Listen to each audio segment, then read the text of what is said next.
Hello, everyone. Where is Nancy Pelosi? The House is in recess. House and Senate Democrats left town after failing to compromise and make a deal to provide relief to the American people. While Nancy Pelosi and her colleagues went home, this president remained hard at work. President Trump took executive action, including stopping evictions, providing unemployment insurance, pausing student loan payments, cutting the payroll tax, which put money in the pockets of all Americans. Democrats apparently were unable to stick around to make a deal. Now, suddenly, Democrats will be rushing back to Washington. But why? The answer? The United States Postal Service. It's a stunning turn of events. Democrats went home after accomplishing nothing. No deal on stimulus checks, no deal on small business relief, no deal on eviction protections. The concerns of everyday Americans were not the concerns of Democrats on Capitol Hill. So where is Nancy Pelosi? She and her Democrat colleagues will be back in Washington soon to pursue their latest manufactured crisis, the Postal Service. Democrats denied a $10 billion offer for the U.S. Postal Service by this president before they went on recess. But now they're back to pursue the latest Democrat-manufactured crisis. It's sad, but it's clear where Democrats' priorities stand. And with that, I'll take questions. John. Kayleigh, looking ahead to potential action at the United Nations, will the president dispatch the Secretary of State to go to the UN to invoke the snapback clause on sanctions? Yeah, so I have no announcements and I won't get ahead of the president, but what I will say is the president has said that he will be willing to invoke the snapback option soon, and I'll leave that to him. Yes. Kayleigh, the president said this week the only way we lose this election is if the election is rigged. It begs the question, does the president believe there's any circumstance under which he could lose the election fairly? The president believes he's done a great job for the American people, and he believes that will show in November. He believes that voter fraud is real, in line with what we see all across the country, particularly with mail-in ballots, which are prone to fraud. Yes. Thanks very much, Kayleigh. Two questions for you. Firstly, given the president's tweet on Goodyear and lashing out at them, is the Beast still going to be using Goodyear tires? I'm not going to comment on security matters. Okay, and then I want to follow up with a question that I asked the president last week, but he didn't answer. I asked him about QAnon, so I wanted to know, have you ever heard the president talk about QAnon, and what does he think of the conspiracy theory? No, I've never heard of that. There's a lot of media focus on that, but certainly never heard of that from the president. Yes. Kayleigh, just to follow up on what my colleague said over there with regard to the president saying make sure to get out and vote because the only way we're going to lose this election is if the election is rigged. Is the president saying if he doesn't win this election that he will not accept the results unless he wins? The president has always said he'll see what happens and make a determination in the aftermath. It's the same thing he said last November. He wants a free election, a fair election, and he wants confidence in the results of the election, particularly when you have states like Nevada doing mass mail-out voting to their voting rolls. And when they tried this in the primary, it was a massive failure. Ballots were piled up in trash cans. Ballots were pinned to apartment dartboards. And with that being the system, the president wants to take a hard look at this and make sure that these are fair election results and not subject to fraud. Yes. Can you tell us if the White House has reached out to Pelosi or the Democrats to talk over the next couple of days about stimulus? Yeah, so I have no updates on the personal conversations that we've been having, but what I'll say is this, is I know the Speaker is interested in potentially a skinny bill with post office funding, but what we want here at the White House is we're certainly open to post office funding. We did, after all, offer that $10 billion that was turned down, so we're open to that, but what we want to see in there is relief for the American people who are hurt through no fault of their own. For unemployed Americans, we want to see enhanced unemployment insurance. PPP, we want to see small businesses get taken care of. That money goes directly to payroll, so to pay workers and thus keep jobs. And we're interested in seeing stimulus checks go out to the American people as well. On the post office, are you able to share if the White House is open to the $25 billion that the Democrats are proposing, or is $10 billion the cap? No, we don't have a cap. We're certainly open to looking at the $25 billion, but we want included in there relief for the American people that thus far Speaker Pelosi has been entirely uninterested in, as this president has taken unilateral action to protect Americans subject to eviction, to protect Americans who are unemployed, to protect Americans via a tax cut through payroll deferral. So this president's taken action. Still, we're waiting relying on reckless Speaker Pelosi to get back and do her job. Just to follow up on that, and then I have another question. Are there other things that the president could do in the realm of the executive action to address this problem with the Postal Service to ensure that they've got sufficient funding? Is there anything that he could do to sort of fill the gap? So the post office does have sufficient funding through 2021, and they do currently have cash on hand. They've been given that $10 billion line of credit through the CARES Act, so that's important to note.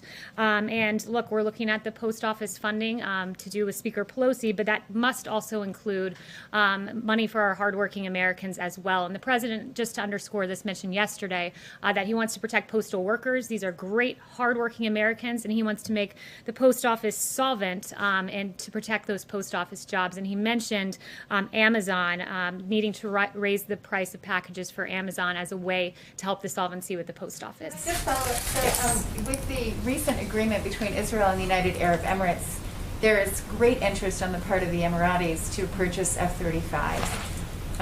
What is the president's position on selling those high-end aircraft to the Emiratis at this point, and would that require congressional changes to remove the qualitative military edge that is guaranteed to Israel at this moment? So we don't confirm or comment on proposed defense sales or transfers until they are formally notified to Congress. To circle back on your first point, too, about post office funding, I did want to highlight a piece that was written by Ruth Goldway, who's a retired chairwoman and commissioner of the U.S. Postal Regulatory Commission. I believe it was in the New York Times. And she said, quote, that the post office has access to about $25 billion in cash. Its own forecasts predict that it will have enough money to operate into 2021. So this notion that there's this emergency for which Nancy Pelosi needs to rush back to Capitol Hill to solve is a farce. It is false. The real thing that's happening here is Nancy Pelosi is feeling pressure from her members, from her constituents, because she's not delivered relief for the American people, and President Trump has. Yes, Paula. Thank you, Kayleigh. Today, the president encouraged Americans not to buy Goodyear tires, suggesting that they had a ban on MAGA hats, but it appears that their policy is just a ban on political speech. It's pretty common for most companies. So why is the president retaliating against a private company for their dress code and potentially jeopardizing American jobs? So Goodyear needs to come out and clarify their policy. There was an image. It's a statement. They failed to clarify. Yes, I did see their statements, which still failed to clarify their policy. What happened is there was an image that was put out that showed that certain speech was acceptable, Black Lives Matter insignia, for instance, but what was not allowed was Blue Lives Matter. What was not allowed was MAGA hats. What was clearly targeted was a certain ideology. They have not denied that that image was presented at one of their facilities, and they need to come out. Racial equality, racial justice, that is okay, but not political speech. That's pretty standard across the board right now. That's not that unusual. Did the president even reach out to Goodyear before he tweeted? They came out and said equity issues. As far as I'm concerned, Blue Lives Matter is an equity issue. There have been police officers across this country that have been targeted because they wear the badge. Look no further than Dallas, where 5 police officers died.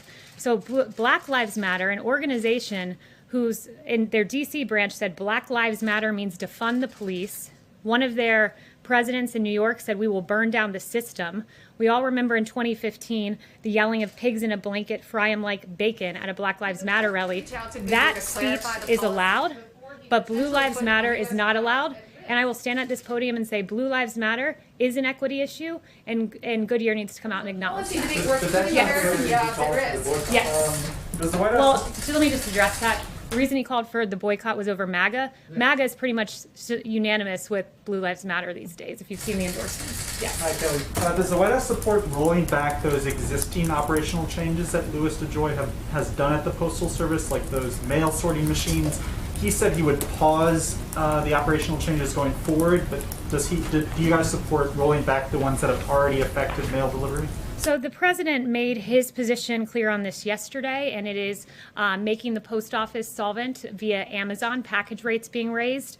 It's important to note how this works. So for letters, magazines, catalogs, the post office can only raise prices by the rate of inflation, whereas with packages and commercial freight, like Amazon, they can raise those competitive prices. And the Postmaster General Louis DeJoy has proposed doing just that because we don't believe that Amazon should be able to push expensive packages to the post office and burden them further when they've already had issues with funding and push it there, but yet take advantage of the cheaper shipping. It's a business model that works for Amazon, but it's not one that works for the American people, and clearly not one that works for the post office. What about the specific operational changes? The president's made clear that Amazon, he thinks that's the best way to go, and I'll let him answer any further on that. Yes.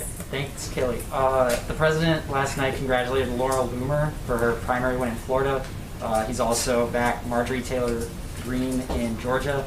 Both women have expressed anti-Muslim sentiments. Does the president endorse their views of Muslims, and does he believe that those views belong in Congress? Well, the president routinely congratulates people who officially get the Republican nomination for Congress, so he does that as a matter of course. He hasn't done a deep dive into the statements by these two particular women. I don't know if he's even seen that, but he supports the Muslim community. He supports the community of faith more broadly in this country. Yes. Thank you, Katie. The president said that cost has been a consideration in selecting the White House as the location for his acceptance speech on next week. And I'm wondering if cost, in terms of keeping costs down for security purposes, is a consideration when he's selecting when to travel to his homes in Florida and New Jersey. Look, the president made clear that he wants to look at cost with regard to the convention. He always tries to, but the president is entitled at times to leave the White House, and he's done that just like every past president has. Yes. Thank you, Kayleigh. Can you confirm that the U.S.-China trade deal Phase 1 talks with Ambassador Lighthizer are still on track? And if so, do you have a date for those? Yeah, so the trade representatives do speak, and the president has expressed his displeasure with China with regard to COVID and the pandemic. I don't have a date for any official talks, but it is safe to say, should they continue, it would be between the trade representatives. Yes. Yes. Kayleigh, back to Goodyear for a second. Set the issue of the beast aside. When the president says don't buy Goodyear tires, get better tires for far less, is he imploring that to his supporters? Or is that the official policy of the U.S. federal government that the president is directing, saying, do not buy Goodyear tires going forward? The president was talking to his supporters when he tweeted that in particular. And look, this president will never apologize for standing with law enforcement.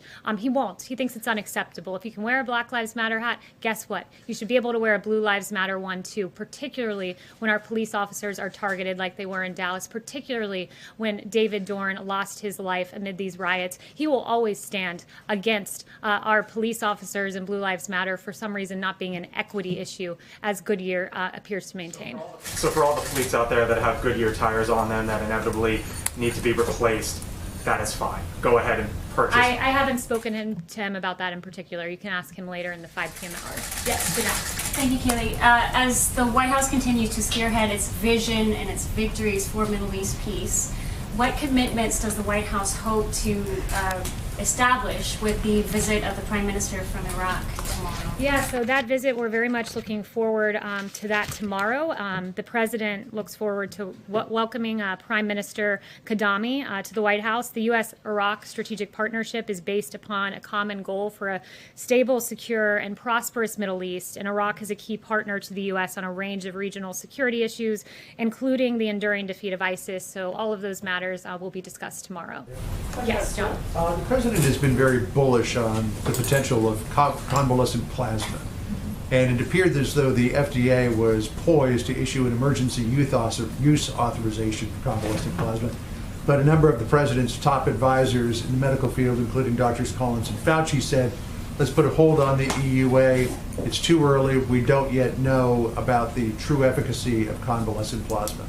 Does the president agree with putting off the emergency use authorization, or is he of a different mind of it? Yeah, so I haven't spoken to the president about that particular EUA. You can ask him that later this afternoon. But I did follow up with the FDA on a testing issue, and I wanted to look into the average time for our point of care test, because you all ask often about our point of care, our more rapid test. And the average time for point of care test from submission to the FDA to decision for COVID-related rapid point-of-care tests was 20 days. And by comparison, that for Ebola, flu, and strep point-of-care test was over 100 days. So this FDA, under this president, has managed to prove these rapid point-of-care tests that you all ask about at a rate 5 times faster than for Ebola, flu, and strep, which have taken more than 100 days on average. And just before I walked out here, Attorney General Barr announced some very good new news. Last week, of course, we learned that the suspected killer of Legend Taliaferro was charged, which was very encouraging to see. Operation Legend was, of course, named after Legend Taliaferro, the 4-year-old boy who was shot and killed in his bed. This has been going on for 6 weeks. There have been 1,000 federal agents from FBI, DEA, ATF, and U.S. Marshals working side by side with state and local authorities. Operation Legend is a very good example of cooperation and action, which is a sharp contrast to those who merely express empty sentiments or worse, hold blatant disregard for the unacceptable violence in our cities, of which many children have fallen victim to. The president cares. The president wants law and order restored. He wants peace in our streets. So this president took action. And today, the Attorney General can announce under the leadership of this president that federal agents have made over 1,000 arrests as part of Operation Legend. Many of these arrests are for violent state crimes, including 90 homicides. And as AG Barr notes, that means 90 killers would still be on the streets today without the law and order actions of President Trump. And as the mother of Legend Taliaferro said, she said, quote, "My one and only child who fought through open heart surgery at 4 months is gone due to senseless gun violence. Children are supposed to be our future, and our 4-year-old son did not even make it to kindergarten. I stand here today as a mother fighting against violence for my son, Legend Taliaferro. My family and I support Operation Legend, and we strongly want our communities and everyone else behind us." Today, Legend Taliaferro was once again honored by the actions of Operation Legend, and we can thank President Trump and the work of Attorney General Barr for that great news. Thank you all very much. The president will be back here in the 5 p.m. hour. Will the president do something about bounties?